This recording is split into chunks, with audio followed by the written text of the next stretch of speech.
I never thought I'd be in a position where my own mother's funeral felt like a battlefield. But here I was, standing in the hallway of my childhood home, my 17-year-old adopted daughter Lily clutching my hand, and my sister Margaret on the phone, practically spitting words across the line. She can't come. Lily can't be there. She's not blood. Just like that. Not blood. That phrase hit me harder than anything I could have imagined. I mean, my daughter, the girl I raised, who stayed up with me when I was sick, who laughed and cried and fought beside me through every struggle of the past 10 years, suddenly wasn't worthy of attending her own grandmother's funeral because of a technicality of DNA. But before we continue, please subscribe and turn on the notification bell for updates. I froze for a moment, staring at the phone, trying to figure out if I'd heard her right. Did Margaret actually just say that?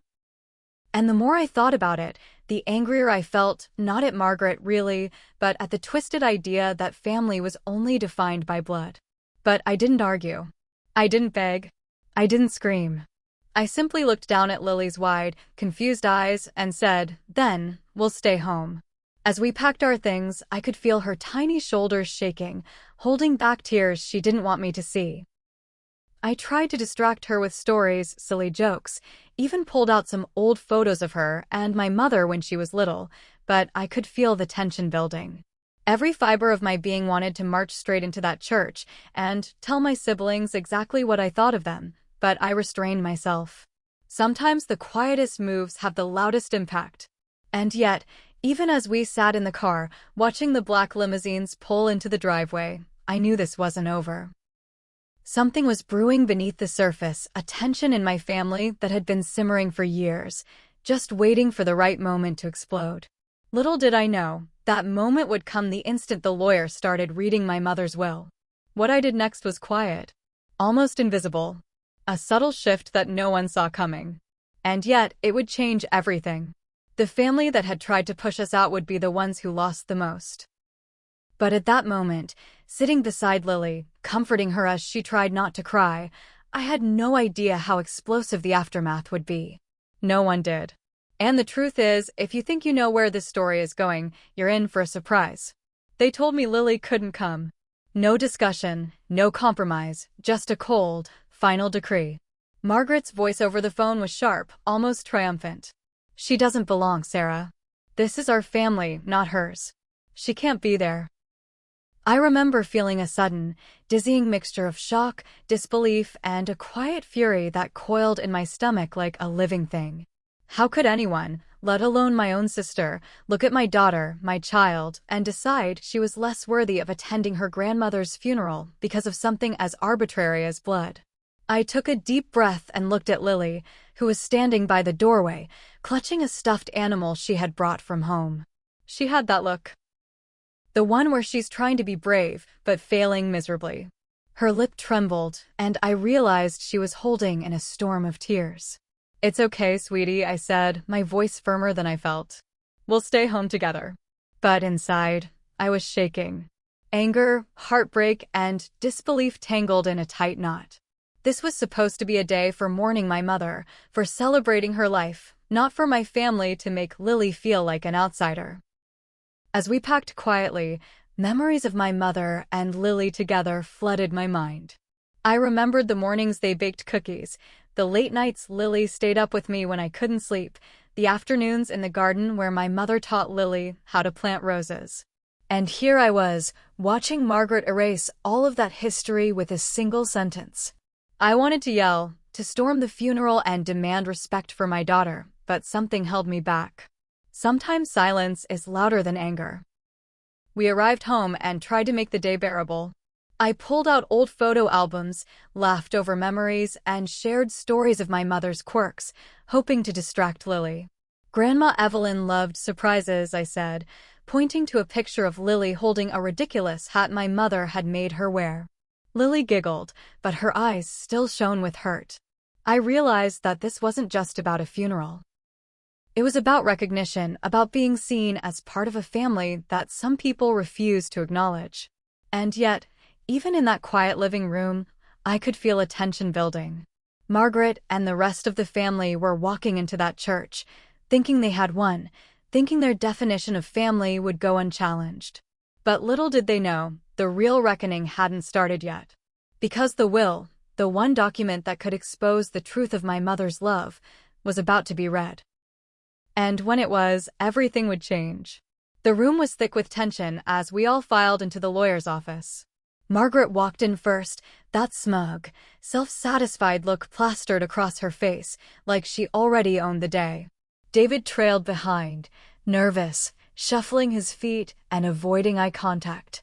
Lily stayed close to me, silent, her hand gripping mine so tightly it left faint marks. I could feel her anxiety, her fear of being invisible in a family that had just made it clear she didn't belong. The lawyer, a tall man with gray streaks in his hair, cleared his throat and began reading the will. At first, it was all formalities: property, bank accounts, minor personal items. Margaret's eyes sparkled at each mention of a share or inheritance. David nodded along meekly, clearly hoping no one would notice him. Lily sat quietly, holding herself small, as if she could disappear completely into the chair. My heart clenched. I wanted to scream that she was as much a part of this family as anyone else, but I stayed calm. As the lawyer turned the page, I remembered a memory I hadn't thought of in years. My mother, Evelyn, sitting on the porch with Lily in her lap, laughing about something so small it didn't matter, yet the moment radiated love so intense it left a mark on my heart. That memory reminded me of something crucial. My mother had always been subtle, strategic in her way of showing who mattered to her. And as I looked around the room at Margaret, at David, at the rest of the family, I realized the power I had right in that moment was more than just symbolic. It was tangible. When the lawyer paused to sip water, I quietly spoke up. Actually, I'd like to make one small adjustment.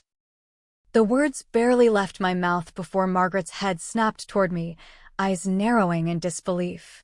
David's hand froze mid-fidget. Even the lawyer blinked, surprised at my interruption. I said nothing else. Just that one sentence, calm, almost soft. But in that stillness, the air seemed to thicken. Everyone knew something was coming, but they didn't know what. I could feel Lily leaning closer, sensing that something had shifted. Margaret's lips pressed into a thin line, a warning of the fury she was about to unleash.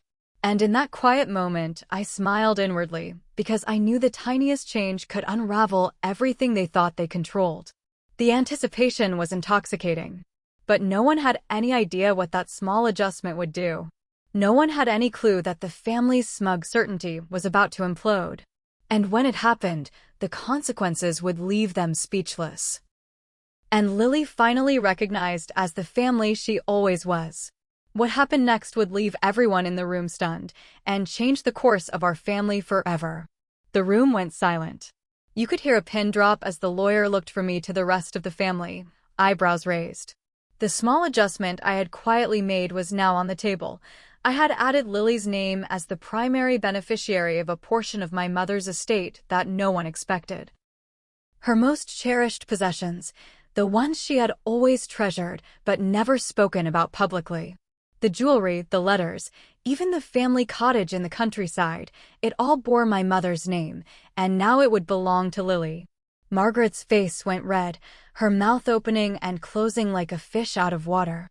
"You can't do that," she snapped, her voice trembling with fury. "She's not even, she's not blood.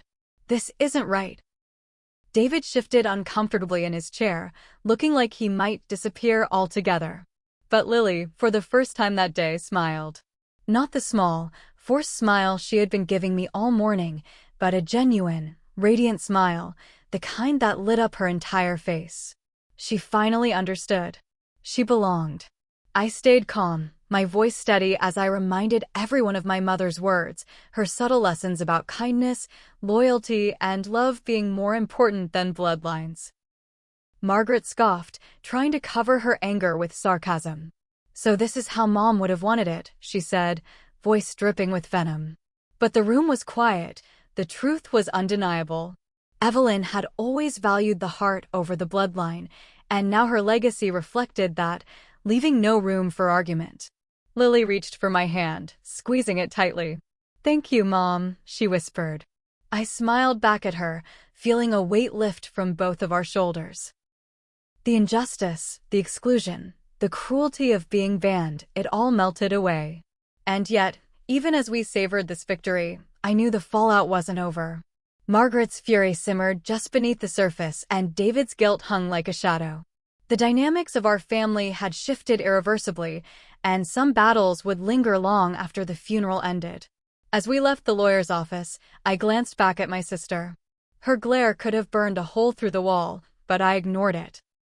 Lily and I walked out together, side by side, knowing that in that moment, our bond was stronger than any family dispute. We didn't need anyone's approval to feel like we belonged. We already did. And as the car drove away, I realized something profound. Sometimes, the quietest moves are the most powerful, and love, not blood, was the legacy my mother had left behind. But even as we drove home, I knew one thing for certain. This wasn't the end. They might come back, try to challenge it, fight it, or even make our lives miserable. And the truth is, they had no idea what we were capable of next. Sitting in the quiet of our living room later that evening, Lily leaned against me, her head on my shoulder, and I felt a warmth that had been missing for years. For the first time, she wasn't just my daughter, she was truly part of the family, recognized not because of DNA, but because of love, loyalty, and the bond we shared. Watching her smile softly, her eyes shining with relief and pride, I realized that sometimes life doesn't hand you justice. You have to create it yourself. The fallout from the will was immediate. Margaret refused to speak to me for the rest of the day, her silence heavy and bitter, while David avoided eye contact entirely, clearly wrestling with guilt and embarrassment. They had been so confident, so certain that their bloodline and status would protect their claim, but the quiet shift I made. Just a single line, a single small adjustment, had completely unraveled their assumptions. It was ironic, almost poetic. The family that had tried to exclude Lily had inadvertently proven how powerless they were in the face of love and intention. As I watched Lily explore the gifts my mother had left her, letters filled with memories, jewelry that had once belonged to women generations past, I felt a surge of emotion. My mother had always been subtle, never overtly telling anyone how much they mattered. But in the end, her love, her wisdom, and her legacy had made the truth undeniable. Lily was family. And in that moment, I understood something profound. Sometimes, the people who try to define family by blood are the ones who will learn, too late, that true family is chosen, nurtured, and defended. I looked at Lily and whispered, "Your grandma always knew, didn't she?" She nodded, eyes glistening. She did. And now I do too. The weight of the day lifted slightly, replaced by a sense of triumph, not over my siblings, but for Lily, for us, for the bond that could never be broken. If you've ever felt excluded, judged, or dismissed by the people who are supposed to be your family, remember this: you are not defined by their narrow view. The quiet choices, the subtle acts of love and courage, often carry more power than we realize. And sometimes, the ones who doubt you the most are the ones who end up learning the hardest lesson. So, I want to ask you, if someone tried to erase the person you love from your life, how far would you go to protect them? What quiet move could change everything? Think about that. And if this story hit you the way it hit me when it unfolded, share your thoughts below and make sure to stay tuned, because the next story might just show you how far some people will go to fight back.